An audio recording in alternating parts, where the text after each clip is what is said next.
Hey, what's up ladies and gentlemen, this is David Benjamin from HealthyWildandFree.com. Really excited to share this video with you today because this is something I've been really wanting to do for a while now, because I've been brewing kombucha at home in my kitchen for pennies on the dollar of what I would pay for kombucha at a health food store. And it's super simple, it's easy, and it's cheap. I have done the math, and I think you, in my opinion, based on what the ingredients I'm using and just putting everything together, it's about $1 or so, maybe $2 tops, but definitely under $2 per gallon of kombucha that you brew.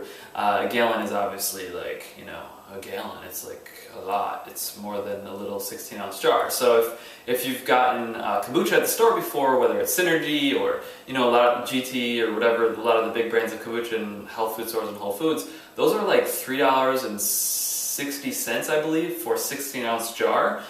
Which there's, you know, 132 ounces or something in a gallon. So basically it's probably 20-25 times cheaper to brew your own kombucha as opposed to buying it in the store. And if you're like me, you understand that probiotics and healthy gut bacteria is very important, and probiotics are in kombucha. So kombucha is great because it has healthy acids in it and enzymes that are good for digestive health. It has healthy probiotics for healthy gut bacteria, and it also has lots of different vitamins and minerals, B vitamins, and also minerals as well. So there's a great nutritional profile in kombucha. It's healthy, it's delicious, it's a great replacement for soda and fruit juices and things like that, because you can still alter the flavor and have different flavors that you want. So you can flavor it with fruit or with you know, different flowers or herbs or whatever you want to just make it spicy or fruity or really whatever you want. And it's carbonated too, so when it's done, you know, fermenting, it's carbonated just like soda is, or, you know, any other kombucha. So it's delicious, it's healthy, it's nutritious, and best of all, it's cheap. And I'm going to show you exactly how to do it with this new kombucha kit I got from kombuchacamp.com. That's kombucha camp with a K. I'll show you all that, and I'll link it all up right below this video as well. But let's head over to my kitchen. Alright, so here we are in my kitchen, and as you can see, I have different things here out on my counter showing you basically the step-by-step process to make a full gallon of kombucha and to continuously brew that over and over again. So it's cool because there's a website, and it's actually a friend of mine. Her name's Hannah Crum. She runs kombuchacamp.com, and it's great because her website, first of all, she's one of the top experts in kombucha and kombucha brewing out there, and it's great because her website has everything you need to get started for a great price. So I got the SCOBY, this jar cap right here, which, as you can see, just goes around the jar like this, so that you know, there's no nothing, you know, no sediment is getting in, or fruit flies, or whatever it may be.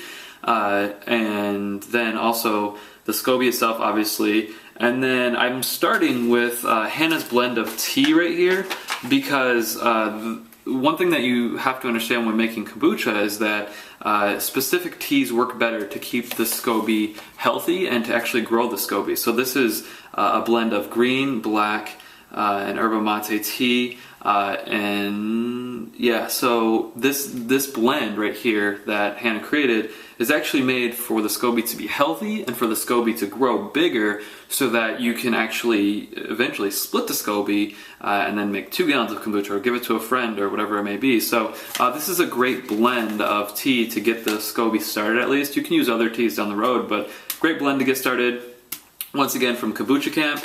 So what you're going to do is you're just going to brew about 4 to 5 bags of tea. So this is actually loose leaf tea, so the equivalent of this is, you know, I just kind of looked and said, okay, that's probably bags, so 4 or 5 bags. I brewed that tea, and then what you do is you put the tea in 1 cup of sugar. So I recommend organic sugar.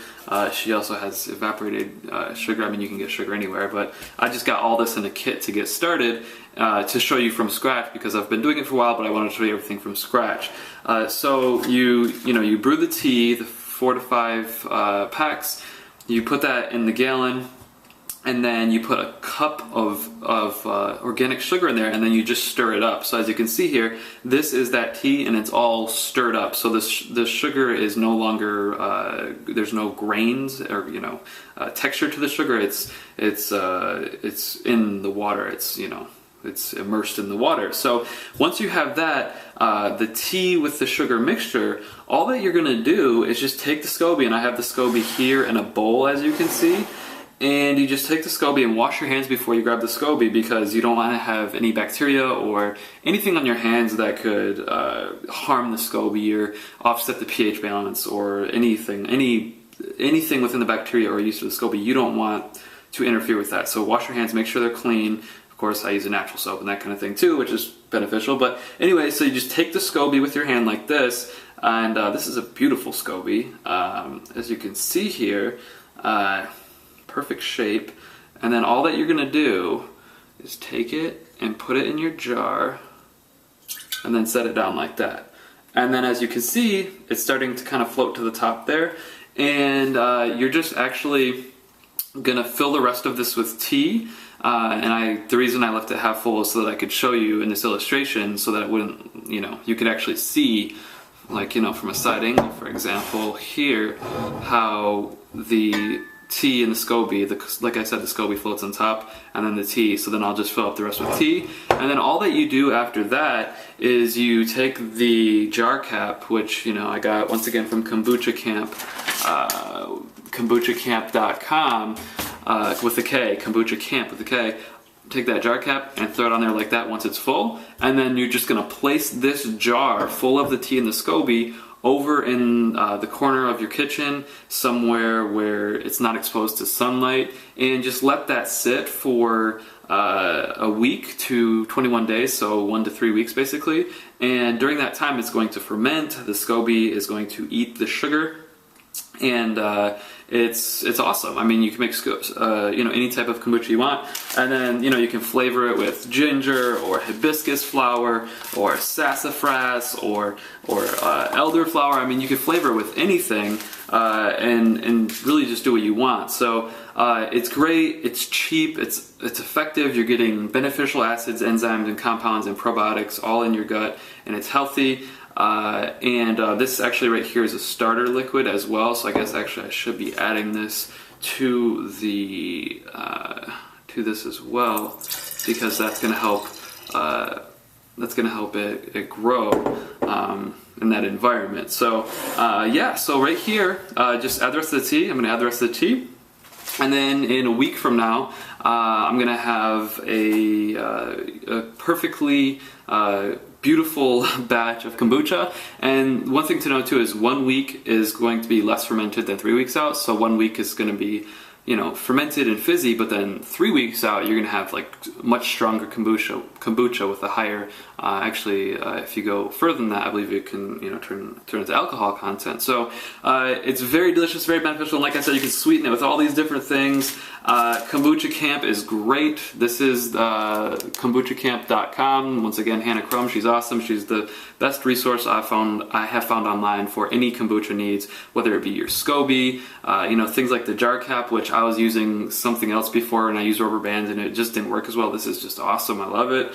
And then just the tea blend to help keep the SCOBY healthy. It came with all these instructions, and she has a lot of great information on her website, and she also gives away a free book on her website at kombuchacamp.com, where she gives you recipes and just basically the secrets to have healthy SCOBYs, healthy kombucha, and to make it in the best way possible, and just to make it delicious, make different kinds and varieties and all these different things. So yeah, it's awesome. I make it all the time. I love it, and I really don't buy kombucha in the store anymore because I make it at home. I buy it in the store sometimes just to try new flavors and support the brands that make them, but when I can make it for $1 a gallon or so at home, it just makes a lot of sense, and it's just cool to experiment myself as well. So that's it for this video. My name is David Benjamin from healthywellandfree.com. Make sure to check out kombuchacamp.com right below this video to get your free report, your free book on the secrets of making kombucha, and how to make it effectively and healthy and organic and all that kind of stuff, and to do it over and over again, because Yes, this is initial investment to get the SCOBY, but the SCOBY and the jar cap, and I mean the jar is free, it's just a pickle jar. To have these things and to be able to make kombucha over and over again, you know, for months and years to come, it's really cool, and especially if you have a family or kids love it, it's delicious, it's healthy, and they don't know the difference between that and soda, which has, you know, a bunch of acids and high fructose corn syrup in it. So yeah, check out kombuchacamp.com, a lot of great resources there. It's where I go for my kombucha information to learn more about brewing, flavoring, fermenting, and just all the techniques to make the best kombucha possible. So that's it for this video. All the links and information will be below, and I will see you in the next video. Have a great day. Bye.